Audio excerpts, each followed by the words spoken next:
कभी किसी पर अंधा भरोसा मत करो। ये बात आपने जरूर सुनी होगी, लेकिन इसके पीछे एक गहरा संदेश छिपा है।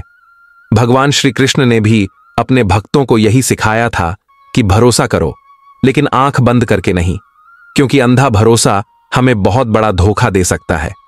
आज मैं आपको श्री कृष्ण जी की एक ऐसी कथा सुनाने जा रहा हूं जो इस बात को दिल में उतार देगी। यह कथा द्वारका नगरी की है, जहां स्वयं श्री कृष्ण विराजमान थे।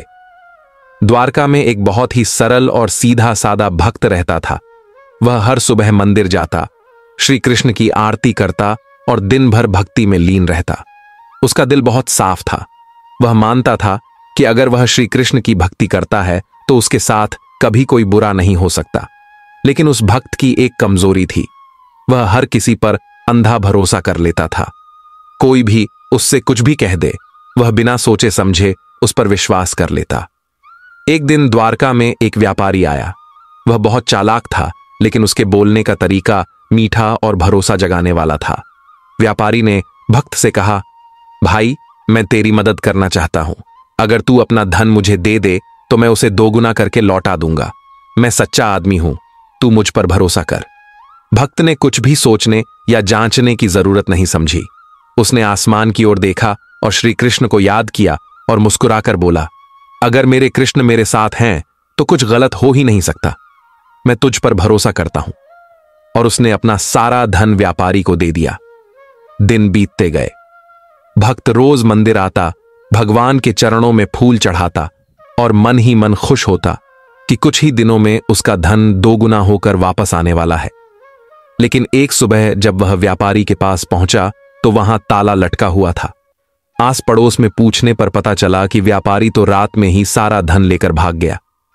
भक्त का दिल टूट गया। वह स्तब्ध रह गया। उसकी आंखों में आंसू आ गए और वह सीधे मंदिर की ओर भागा। वहां जाकर भगवान श्री कृष्ण की मूर्ति के सामने गिर पड़ा और रोते हुए बोला, प्रभु, मैंने तो आप पर भरोसा किया था, उस व्यापारी पर भी विश्वास किया, फिर मेरे साथ ऐसा क्यों हुआ? आपने मुझे इस धोखे से क्यों नहीं बचाया? मंदिर में गूंजती हुई उसकी पुकार सुनकर अचानक मंदिर के भीतर एक तेज प्रकाश फैल गया। बांसुरी की दिव्य धुन गूंज उठी और भगवान श्री कृष्ण स्वयं प्रकट हो गए। उनकी मुस्कान में करुणा थी और उनकी आंखों में गहराई। श्री कृष्ण ने भक्त की ओर देखा और बोले, वत्स, तूने मुझ पर भरोसा किया, यह तेरी भक्ति है, परंतु तूने उस व्यापारी पर अंधा भरोसा किया, यह तेरी भूल थी। भक्त आंसू पोंछते हुए बोला, प्रभु, मैंने तो सोचा जब आप मेरे साथ हैं तो कोई बुरा कैसे हो सकता है। श्री कृष्ण ने शांत भाव से कहा, वत्स, मैं तेरे साथ हूं, लेकिन मैंने तुझे बुद्धि भी दी है, विवेक भी दिया है। उसका प्रयोग करना तेरा कर्तव्य है। अगर तूने जरा भी सोचा होता, जरा भी परखा होता, तो तू समझ जाता कि व्यापारी झूठ बोल रहा है। आंख बंद करके भरोसा करना तो ऐसा है जैसे तू बिना देखे किसी गहरे गड्ढे में छलांग लगा दे, और ऐसा करने वाला अक्सर धोखे में पड़ जाता है। भक्त सिर झुकाकर श्री कृष्ण के चरणों में गिर गया और बोला, प्रभु, अब मैं किसी पर भी अंधा भरोसा नहीं करूंगा।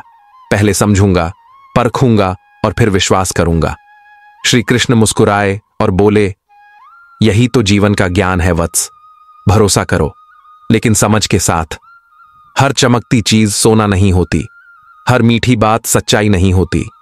विवेक का दीपक जलाओ, तभी जीवन में प्रकाश रहेगा। श्री कृष्ण की बातें सुनकर भक्त के हृदय का अंधकार मिट गया। उसकी आंखों में एक नई चमक थी। उसने सीखा कि भगवान भी उनकी मदद करते हैं, जो स्वयं सोचने समझने की शक्ति का उपयोग करते हैं। धीरे धीरे मंदिर में फैला प्रकाश कम होने लगा। बांसुरी की धुन गूंज उठी और भगवान श्री कृष्ण अंतर्ध्यान हो गए। भक्त वहीं बैठा रहा, लेकिन अब वह वही साधारण आदमी नहीं था। अब उसे जीवन की एक गहरी सीख मिल चुकी थी। वह जान चुका था कि भरोसा अंधा नहीं होना चाहिए, और इस सीख के साथ उसने अपने जीवन में कभी किसी पर आंख बंद करके विश्वास न करने का निश्चय किया। दोस्तों, यह कथा केवल द्वारका के एक भक्त की नहीं है, यह हम सबकी कहानी है। हम भी कई बार किसी की मीठी बातों में आकर बिना सोचे समझे भरोसा कर लेते हैं और बाद में पछताते हैं। हम सोचते हैं कि दुनिया वैसी ही है जैसी हम हैं, लेकिन ऐसा नहीं होता। इसलिए श्री कृष्ण हमें यही सिखाते हैं भरोसा जरूर करो, लेकिन आंख बंद करके नहीं। विश्वास में विवेक हो तो वह शक्ति बनता है, और विवेक के बिना वही भरोसा कमजोरी बन जाता है। कभी किसी पर अंधा भरोसा मत करो, भरोसा करो पर सोच समझकर। परखो, समझो, फिर कदम उठाओ, क्योंकि श्री कृष्ण कहते हैं, आस्था तभी सार्थक है जब साथ में विवेक हो। वीडियो पसंद आया हो तो एक लाइक, सब्सक्राइब जरूर करें। जय श्री कृष्ण।